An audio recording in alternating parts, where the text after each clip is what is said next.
महाराष्ट्रात एक असं ठिकाण आहे जिथे दरवर्षी लाखो भाविक गुलालाच्या लाल गुलाबी समुद्रात न्हाऊन निघतात.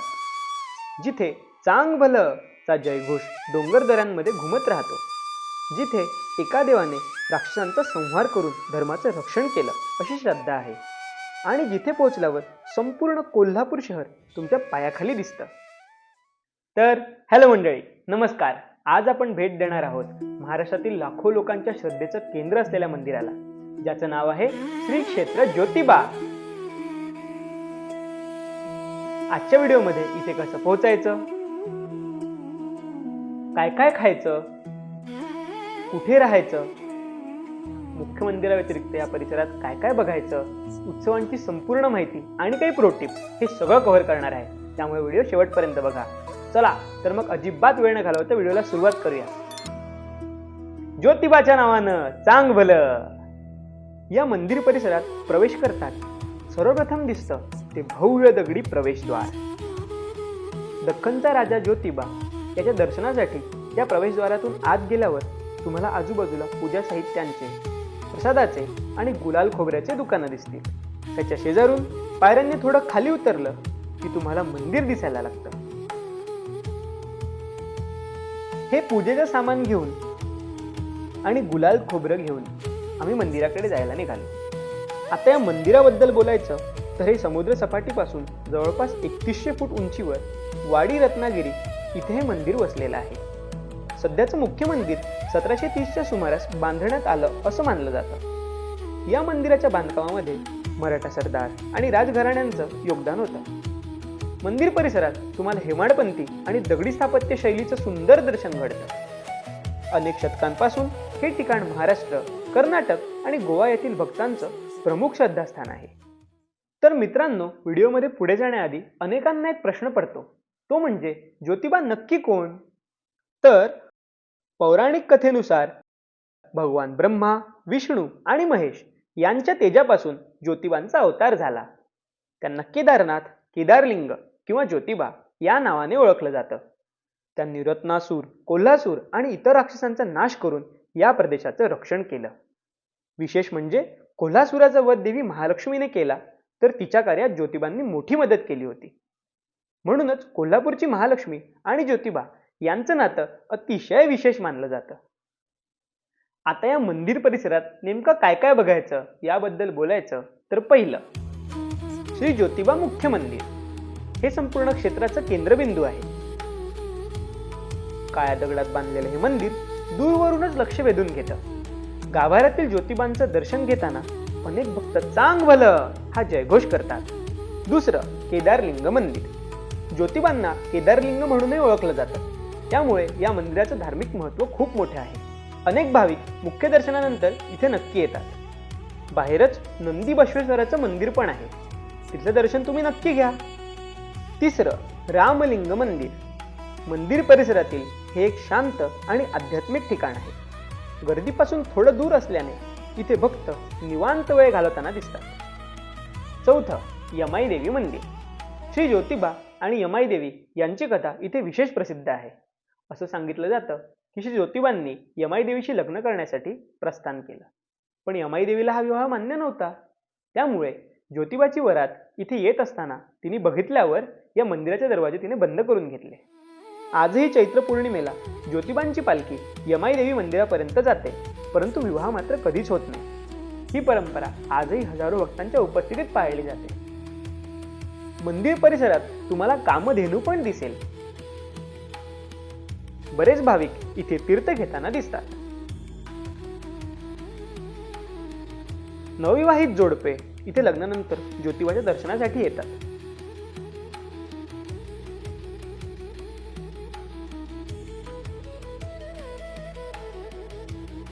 बरेच भाविक इथे गोंधळ पण करतात. आणि याच परिसरात दक्षिण दरवाजा आणि तिथे नगारखाना पण तुम्हाला दिसेल. या व्यतिरिक्त तुम्हाला इथे अभिषेक करायचा असेल तर तोही करू शकता. इथे बरेच पुरोहित लोक असतात. त्यांच्याशी बोलून तुमच्या इच्छेनुसार तुम्ही हा करू शकता. आणि अजून एक इंटरेस्टिंग गोष्ट म्हणजे, जसं जेजुरीला भंडारा आणि खोबऱ्याची उधळण करतात, तशी इथे गुलाल आणि खोबऱ्याची उधळण करतात. त्यामुळे अख्खा परिसर गुलाबी गुलाबी दिसतो. आता या परिसरात आणखी काही मंदिरं आहेत, जसं की कालभैरव मंदिर, श्री दत्त मंदिर, श्री शनी मंदिर. यांचं पण दर्शन तुम्ही नक्की घ्या. आता या मंदिरातील सर्वात दुर्लक्षित पण अत्यंत भारी असं ठिकाण म्हणजे गायमुख तळा. दगडी गाईच्या मुखातून सतत वाहणाऱ्या पाण्यामुळे याला गायमुख असं नाव पडलं. स्थानिक श्रद्धेनुसार हे पाणी पवित्र मानलं जातं. पूर्वी यात्रेकरू दर्शनापूर्वी येथे स्नान किंवा शुद्धीकरण करत असत. तळ्याभोवतीचा परिसर अतिशय शांत असून सकाळच्या वेळी इथे सुंदर वातावरण बघायला मिळतं. या व्यतिरिक्त मंदिरासमोरील उंच दीपमाळा मराठा स्थापत्य कलेचं सुंदर उदाहरण आहे. उत्सव काळात या परिसराचं सौंदर्य अधिक खुलून दिसतं. आणि मंदिराच्या बाजूने थोडं पुढे गेल्यावर संपूर्ण कोल्हापूर शहर, हिरवागार दऱ्या आणि आसपासचे डोंगर दिसतात. विशेषतः सनसेटच्या वेळी इथलं दृश्य तर आहा. आता जर तुम्हाला ज्योतिबाचं खरं वैभव बघायचं असेल तर तुम्ही चैत्र पौर्णिमेला अवश्य या, कारण या दिवशी लाखो भाविक चांग भलं हा जयघोष करत या मंदिर परिसरात प्रवेश करतात. गुलालाची उधळण इतकी प्रचंड असते की संपूर्ण डोंगर गुलाबी रंगात रंगून जातो. ड्रम्स, ढोल ताशे, पालख्या आणि भक्तीचा महासागर. हा अनुभव शब्दात सांगणं कठीण आहे. आता हे सगळं तर झालं, पण या ज्योतिबाला पोहोचायचं कसं याबद्दल बोलायचं तर ज्योतिबा कोल्हापूर पासून 18 ते 20 किलोमीटर अंतरावर आहे. म्हणून तुम्ही आधी कोल्हापूरला पोहोचा, मग तिथून पहिलं ऑप्शन स्वतःची कार किंवा बाईक घेऊन इथे पोहोचा. पार्किंगची पण छान व्यवस्था आहे. दुसरं ऑप्शन, कोल्हापूरवरूनच कंटिन्यू बसेस सुरू असतात. CBS बस स्टँड वरून तुम्हाला या बसेस मिळतील. तिसरं ऑप्शन, शेअरिंग ऑटो, जीप, रिक्षा पण असतात. तुम्हाला सोयीस्कर असेल तो ऑप्शन तुम्ही सिलेक्ट करू शकता. आता खायचं प्यायचं काय तर या मंदिर परिसरात नाश्ता सेंटर आहेत. तिथे किंवा पायथ्याशी तुम्हाला कोल्हापुरी मिसळ, तांबडा पांढरा रस्सा, झुणका भाकर, चहा आणि उसाचा रस हे सगळं मिळेल. पण या व्यतिरिक्त तुम्ही कोल्हापूर शहरात गेल्यावर अस्सल कोल्हापुरी जेवण चुकवू नका. आता राहायचं कुठे याबद्दल बोलायचं तर ज्योतिबा डोंगरावर मर्यादित सुविधा आहे. MTDCचं रिसॉर्ट पण आहे, पण त्याचं बांधकाम ऑलमोस्ट पूर्ण होत आलंय आणि आम्ही गेलो तेव्हा हे सुरू झालं नव्हतं. म्हणून मी सजेस्ट करेन की तुम्ही कोल्हापूरला राहा, कारण तिथे बजेटपासून ते प्रीमियमपर्यंत भरपूर हॉटेल ऑप्शन्स तुम्हाला मिळतील. आणि कोल्हापूरला जाणार असालच तर माझा हा व्हिडिओ बघून महालक्ष्मीच्या दर्शनाला नक्की जा. आणि तुम्हाला जे डिटेल्स हवे असतील तर या आय बटनवर क्लिक करा. आता काय राहिलं प्रो टिप्स. यात पहिली, best time to visit. June to फेब्रुवारी हा best time to visit consider केला जातो, कारण या काळात प्लेझंट वेदर असतं किंवा पावसाळा पण मस्त आहे. त्या काळात तुम्हाला धुकं बघायला मिळतं. दुसरी, चैत्र पौर्णिमेला एकदम भारी अनुभव मिळतो, पण येणार असालच तर डोळ्यांसाठी चष्मा आणि मास्क सोबत ठेवा. तिसरी, सकाळी लवकर दर्शनासाठी या, कारण 6 ते 9च्या वेळात गर्दी फार कमी असते.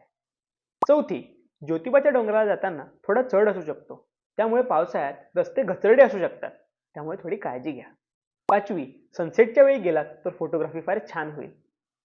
तर मित्रांनो, महाराष्ट्रात अनेक देवस्थानं आहेत, पण श्रद्धा, इतिहास, परंपरा, भक्ती आणि निसर्ग यांचा संगम क्वचितच बघायला मिळतो.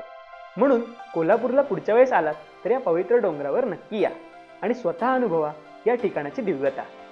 मग व्हिडिओ आवडला असेल तर नक्की लाईक करा आणि तुमच्या मित्रांसोबत व फॅमिली मेंबर्ससोबत शेअर करा. आणि अशाच ऐतिहासिक आणि धार्मिक स्थळांना जाणून घेण्यासाठी कार्तिक नूलला सबस्क्राईब करा. चला तर मग भेटू पुढच्या गुरुवारी. तोपर्यंत श्री ज्योतिबाच्या नावानं चांग भलं.